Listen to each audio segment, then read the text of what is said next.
So today we're actually going to be working on a data structure called the stack. And the stack is one of many abstract data structures. Now, the thing with a stack is the visual representation that is looks very similar to an array, but it doesn't function like an array, although it can be implemented through arrays. And so the idea with a stack is that you have a container. You can think of it theoretically as a container. And the container essentially contains these boxes where you can essentially store data, very similar to an array if you think about it, in that we can actually store data in a particular space. However, with a stack, so I mean, when you think of a stack, it's best to think of it in terms of being, let's say, a CD stand, right? So we have a CD stand here, and of course you can add CDs onto the stand. So you have one CD, and you have another CD, and you have another CD. Now, if I were to ask you to essentially remove a CD from the CD stand, there would be essentially no way you could remove the CD at the bottom, or essentially there would be no way to attain the CD at the bottom without first removing all the CDs that are essentially on the top. So in order to actually access the bottom CD, you would actually have to take apart the entire stack and thereby access the bottom CD. You would have to essentially rip through the layers of the CD stand to actually get to the bottom CD. And that is essentially at the heart of what a stack data structure is. The limitation on insertion and deletion is that you cannot essentially skip over data. So if I had 5, 6, 7, and 8 here, very similar to the CD stand, there would be essentially no way that I could get to 5 without first sort of going through 8, 7, and 6. Because of course, just as you can't actually attain the bottom CD without having to go through the rest of the CDs on the top, there would be no way to essentially grab 5 without going through all the other numbers, which are essentially above 5. And of course, it follows the same indexing as with arrays in that it starts from 0 and works its way up. But this is, I mean, really the most important thing of the stack is that it is a stack. There is no physical way to access data which is sort of piled below other data without, of course, first unraveling the data which sort of rests on top of the data you want to acquire. So the term for this, the term for this, they've called this Lifo, and this is an acronym for to remember that the last in would be the first out. So you have L for last, I for n, F for first, and O for out. And the idea is that the last CD that you put on the stand would be the first CD that you take out. In other words, if I wanted to essentially take out a CD, I wouldn't take the second to last out. In fact, I would first have to take in the last one that I put out, or that I put in the CD stand. That would be the first one out. So they call this the last in, the first out. So you can think of this as being, in terms of this here, in terms of this particular example, the last one in. So if I were to put 8 as my last number, this guy would be the first one out had I chose to remove anything from the stack. And then, of course, once I remove 8, 7 would essentially be the last one in. And by that means, that would also, of course, be the first one out. So it's very intuitive in the sense that you can think of it as just ripping through layers that you absolutely have to go through under any and all circumstance in order to access data. So that is the key behind deletion and insertion, in that if you were to insert something, you have to do it in a manner which sort of rests on all the data that you have pre-existing in your stack. And if you want to delete something, you have to first delete everything that came before the data you want to delete. And in this particular data structure, there are a couple things that you could do. So you could check. So I mean, at the heart of it, and you have a couple. You have a couple APIs. So you have. Let me actually list them here and sort of tell you what they are one by one. So you have is full, right? And this is essentially an API. So you would have your stack name. So you'd say, okay, this is my stack name. Dot is full, and what essentially that does is it returns a Boolean which tells you whether or not the stack is full. And then similarly, you have your stack name dot is empty, which could of course check whether your stack is empty. So it's going to return a Boolean on the basis of whether or not your stack does in fact have data. And you would also have something called you would have your stack name, right? You would type in your stack name. You're essentially just creating an object of a stack, and then you would do pop. And well, actually, let's first do push. So you would do push, and what push does, it essentially adds on to the pre-existing stack. And so pushing something, you would have to obviously enter in an integer and or whatever data type you're working with, but it has to be consistent.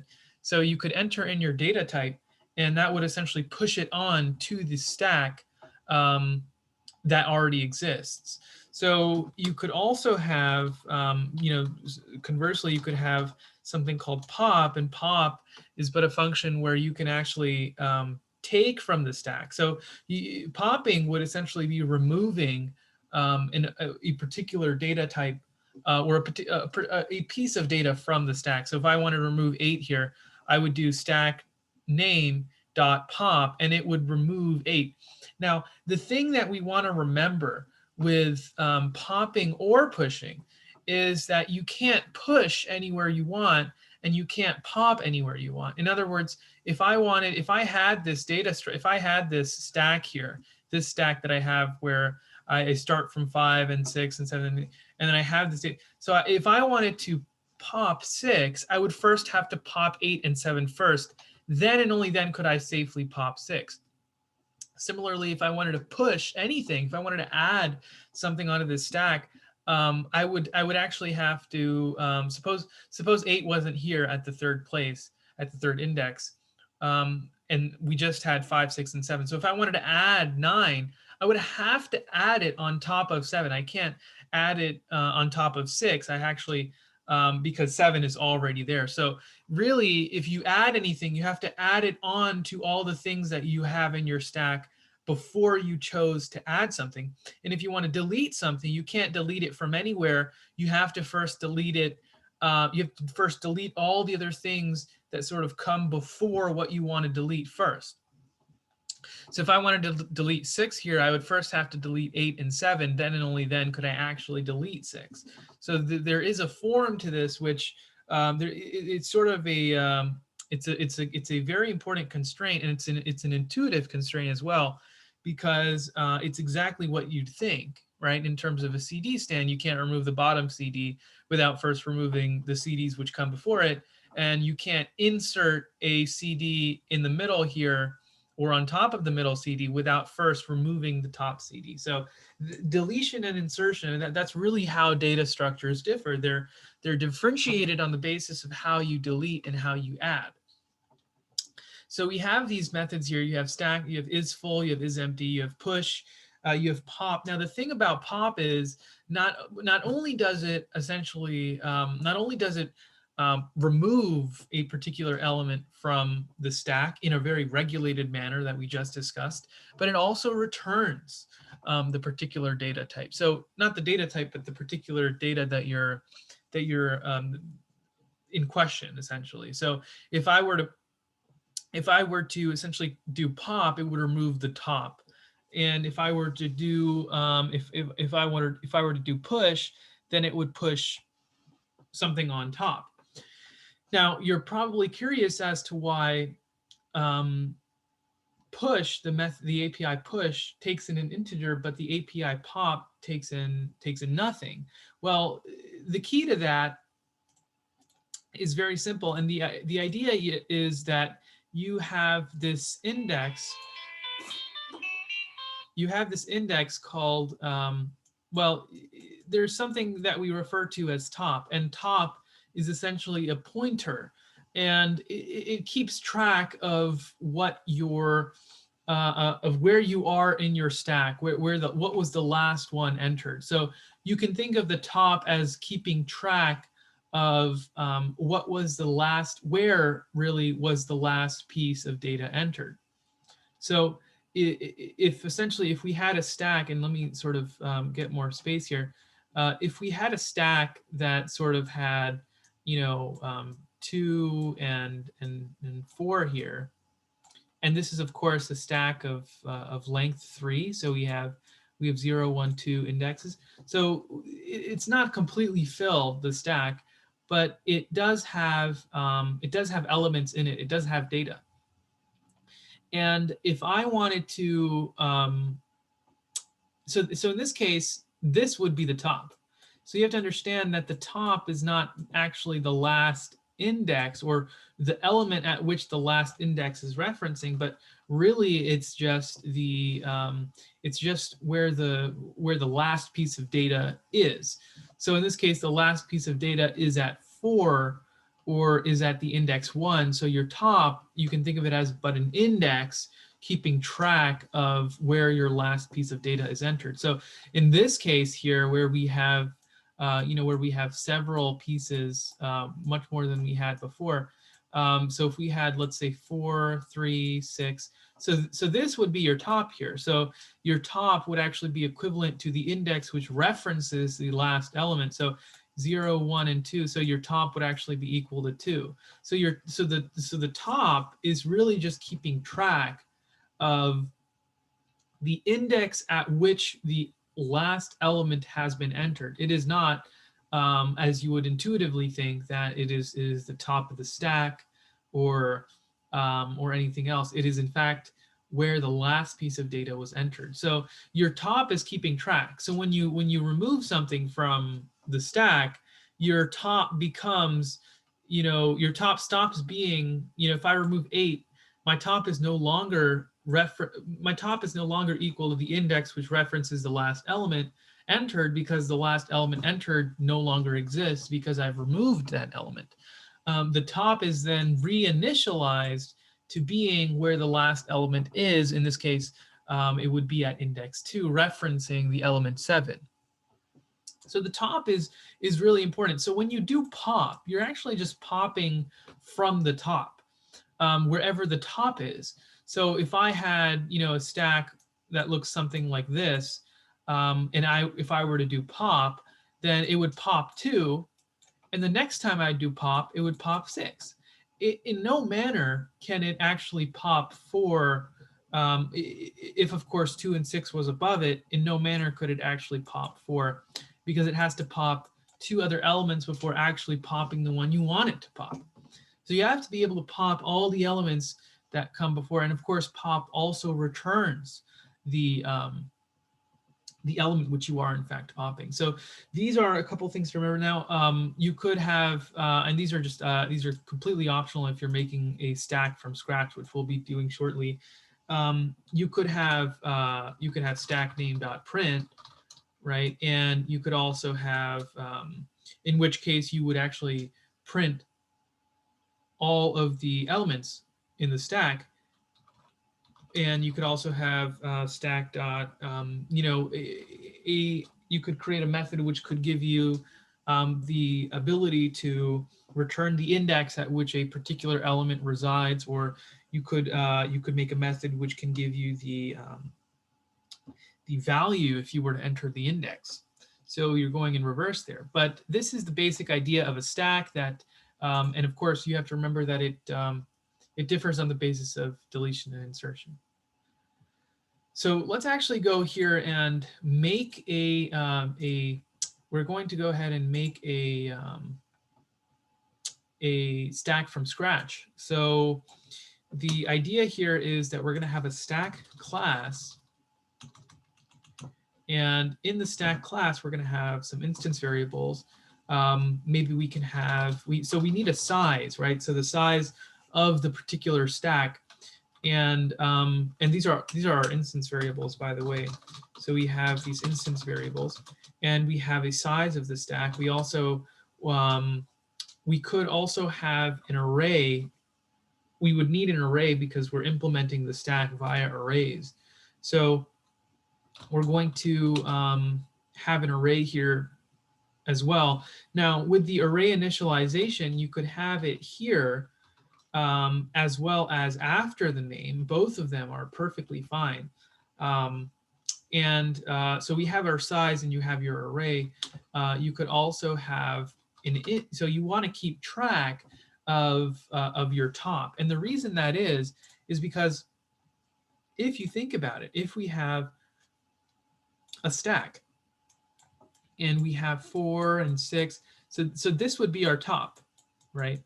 This would be our top. Suppose we want to delete both of these elements. Well, we would pop them. So first we would pop the 6, and then we would move on to popping the 4. But we only want, so pop pops the top. So you would essentially want to update your value of what top is the next time you come back to pop something. So you would actually have to decrement top by 1 to actually make it reflect what the latest top element is. So that's an important point to remember. So it is of merit to actually keep track of your top. So let's just call this top index, because it's in fact keeping track of the index at which the last element of data is entered. So we're going to have these instance variables here, and let's actually have a constructor. So I'm calling this stack ds because it stands for the stack data structure. And here what we'll do is when we create the stack data structure, we'll actually enter in an integer, which is actually going to keep track of the size. And essentially what this will do is it will essentially allow us to specify the size of the stack, or in other words, since we're implementing via array, it's going to allow us to keep track of the size of the array. We've declared the array. We're going to initialize the array now. So the array that I'm referring to on the class level is in fact the same array that I'm referring to here. So my array will have a size of what is specified. So when I do make the object, I can simply enter in the size of my stack, and it will essentially reflect what the size of the array is. And of course, we're going to essentially have our index, our top index. We're going to default that to -1. And we're going to default that to -1 because when you think of a stack and you have all these spaces here of potential containers within which you can enter data, your index count starts from 0. So if your stack if your stack size, or if your top index is 0, that means there is an element at 4. I'm sorry, at 0, at the index 0. So there's still something in your stack. But if it's -1, that means, and this is void area, there's nothing here. That is when really you have no elements in your stack. So the idea of top index being sort of initialized to -1, that is to say that when you make your stack, there's actually nothing in it on the get-go, but later on that could change.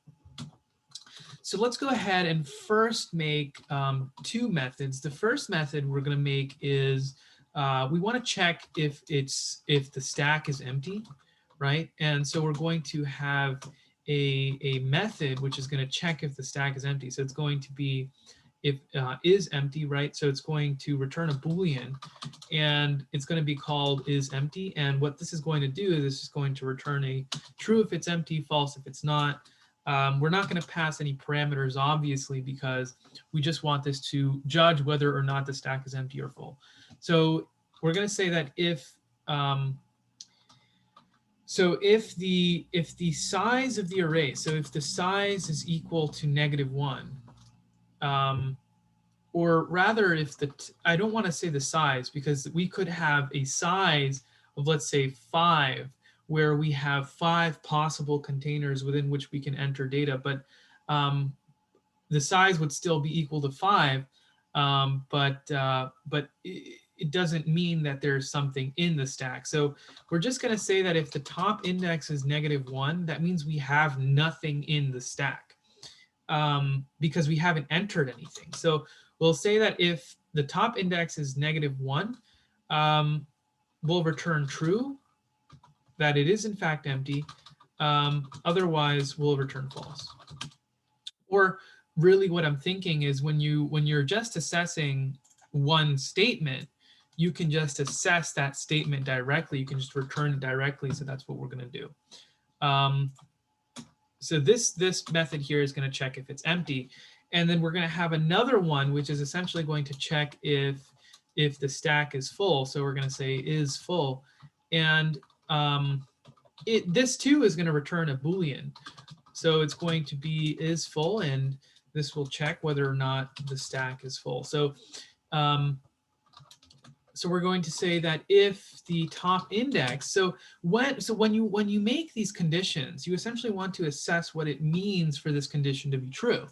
So if you come back here and let's actually take care of some space here.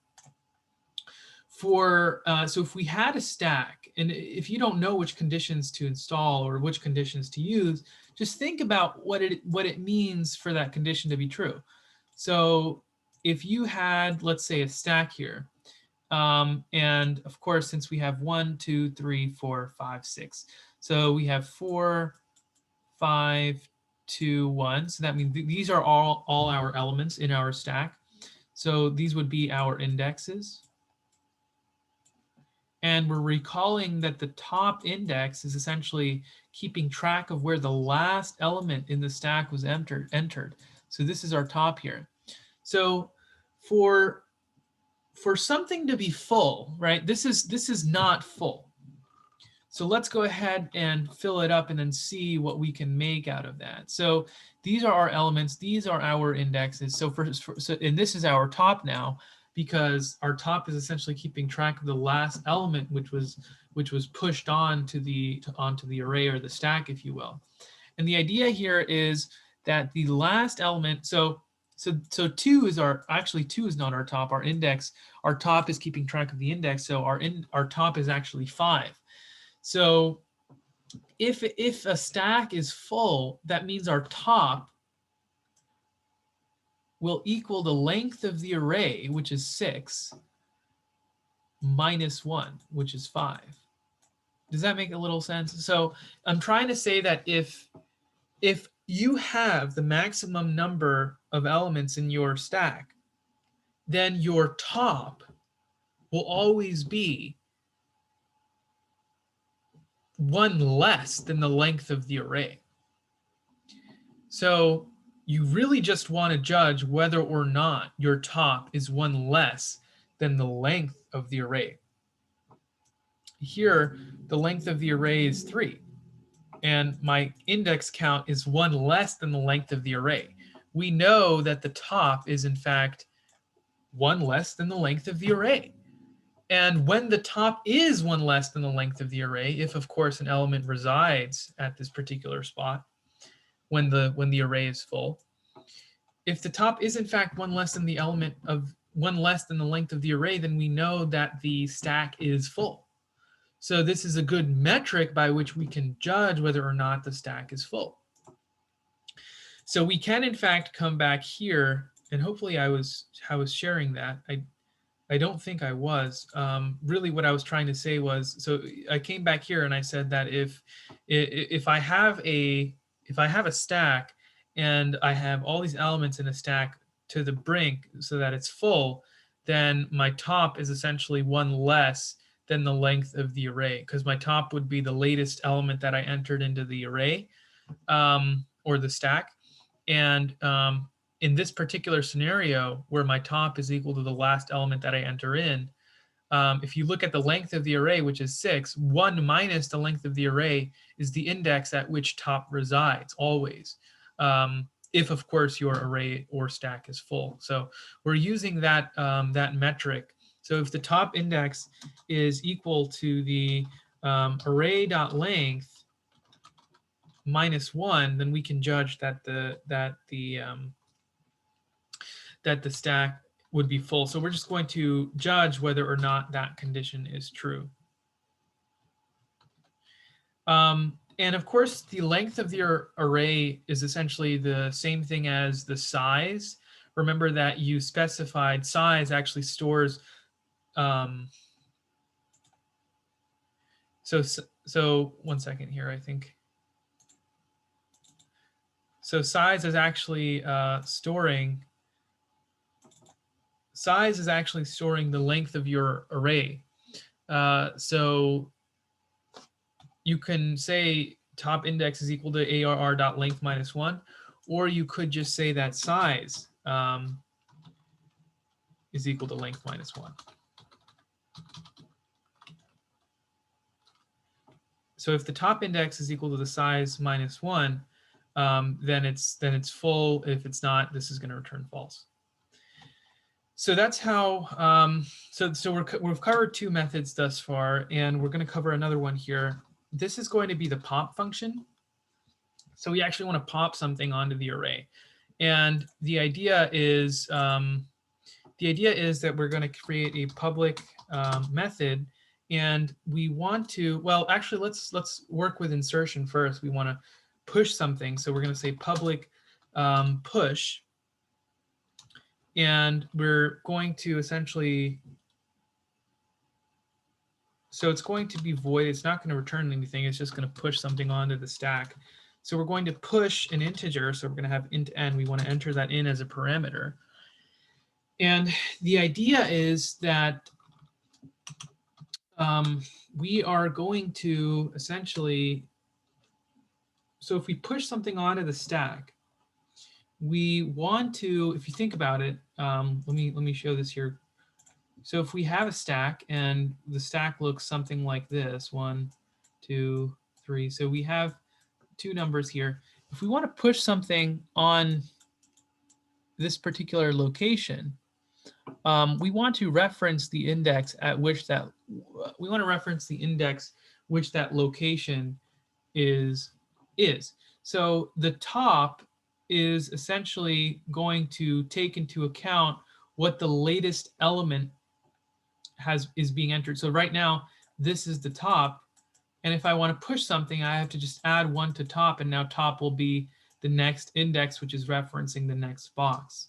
So if I push something, I want to first increment top by 1, or rather I want to increment top index by 1.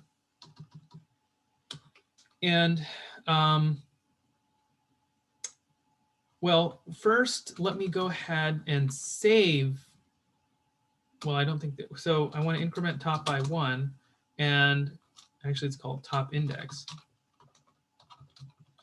And the array at the top index, now that it's incremented by 1, will essentially equal n, which is, of course, the element which I wanted to push in the first place.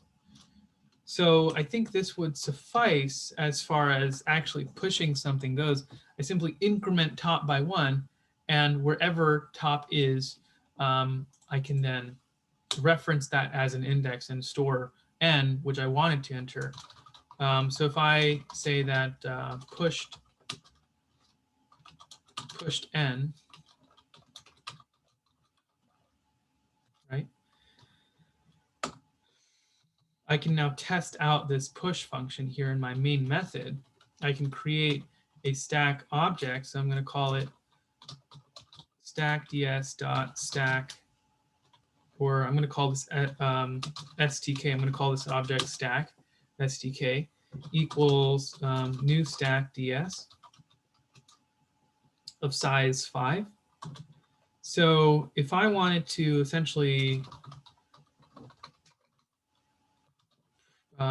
push, let's say I want to push 4 onto the stack.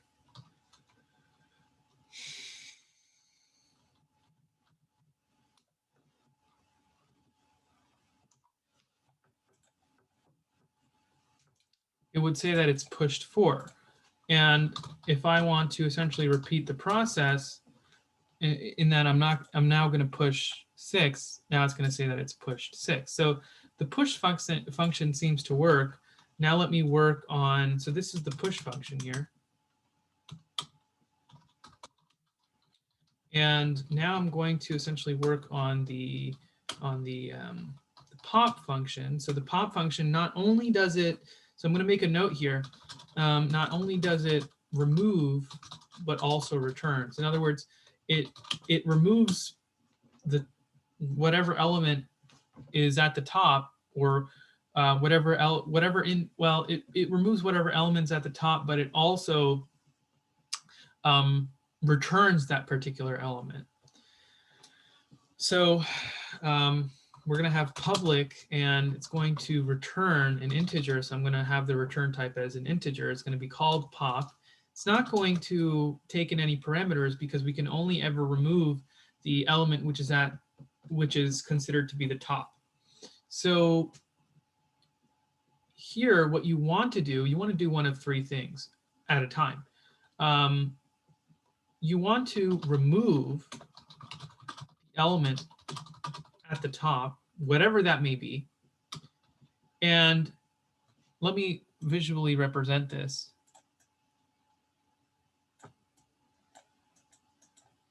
So if you have 4, 5, and 2, this is considered your top, even though this would be the top of the stack, but this is your top because that's where the last data piece is entered.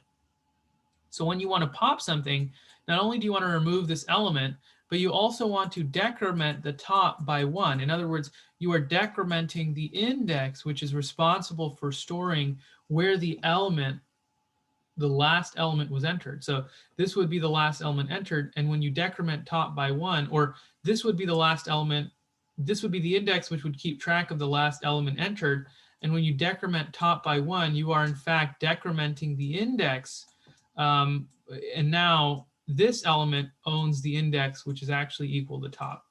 So not only do you want to remove the element at the top, but you want to decrement the index, or you just want to decrement top. And after you do that, you want to return the element, which was popped. So this is an interesting one because if you remove the element at the top, removing the element at the top is nothing but, we're not actually removing it. We're just, in fact, decrementing top by 1. Now that would be your stack.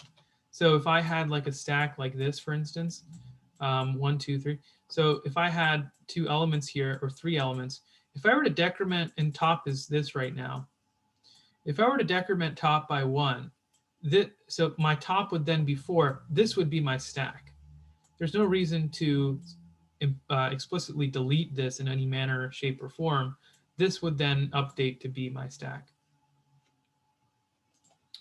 So I'm just going to, I'm going to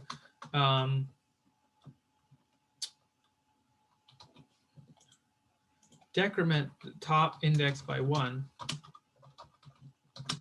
right? And then I want to return the element which popped. So in order to do that, what I should have done is I should have, I could have my array reference what the top index currently is before I decrement, and that would essentially equal, or let me make a integer which will equal the array of top index. So that index essentially keeps track of where the top, where that number which is considered to be the top is. And then after that, I decrement top by 1 so that my new top has been updated. And after that's all said and done, I just return n, which stored that number that I wanted. And that's essentially how I would believe that the pop function would work. So if I were to do stack.pop, it would just pop whatever's at the top right now. if I entered in 4 first, and then I entered in 6 second, 6 would be at the top, so then it would pop 6. So it pushed 6, it pushed 4. But now if I print this out and I do system.out.print,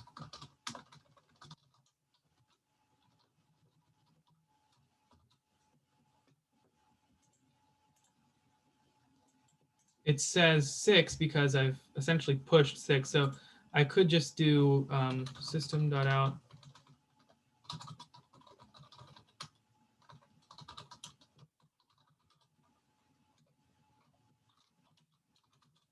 pushed n.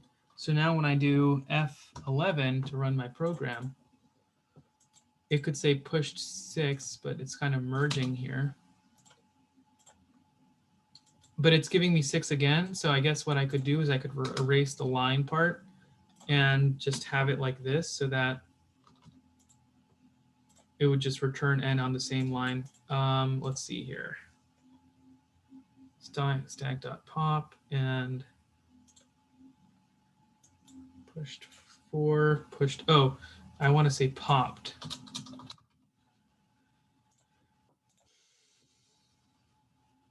Right. So that's how I would pop something.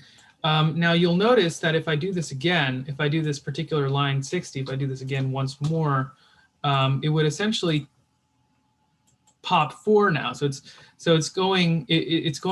behaving as a stack would, right? So you have 4 and then you have 5, or in this case you have 6. So let me just go ahead and change that to a 6. So first it pops 6 because that was the last one entered.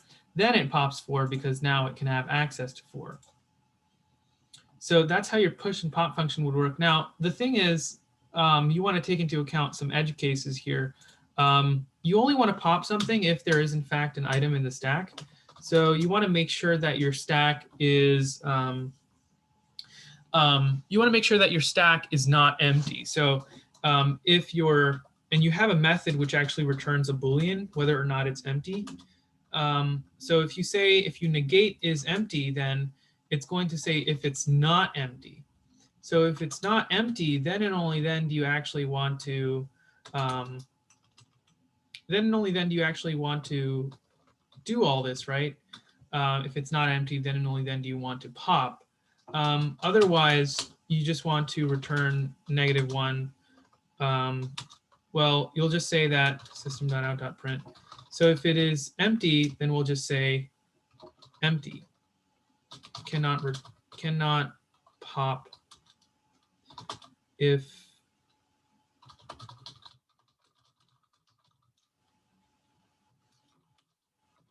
and we'll return -1 because we have to, given that we've specified in our return type that we're going to return an integer. So if I do this once more,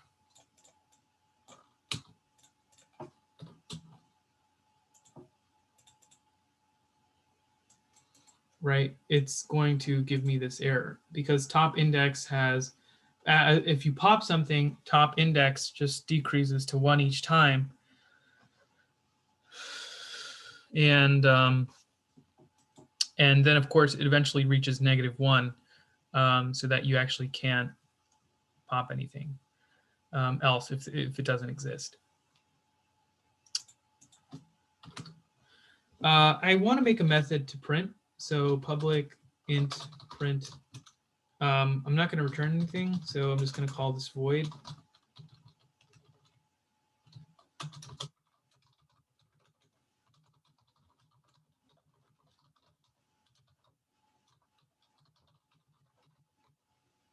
And what I'll do in this method is I'll use a for loop.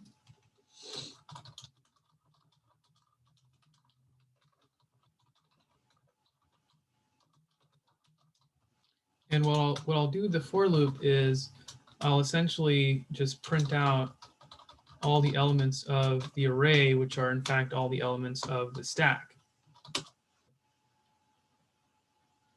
So if I do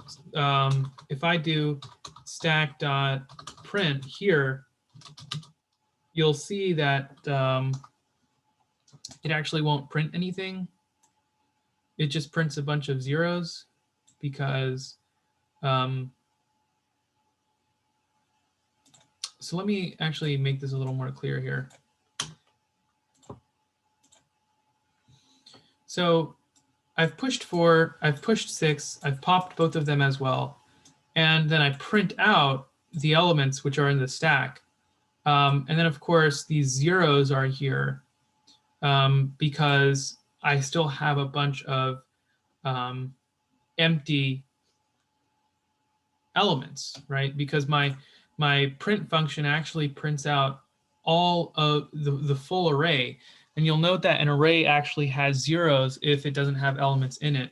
So I think I could just let I go to top index so that it only prints out.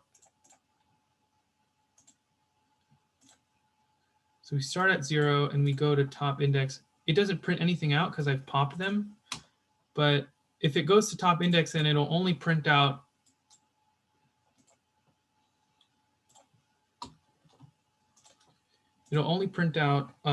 the elements which I've entered. So if I push out another element here like 5, then I'll essentially be only printing out what was entered. I guess we could make another method which is going to return an int, and this will be called return value. So we enter in an index and it will give you the value at which that index, it'll give you the element which it'll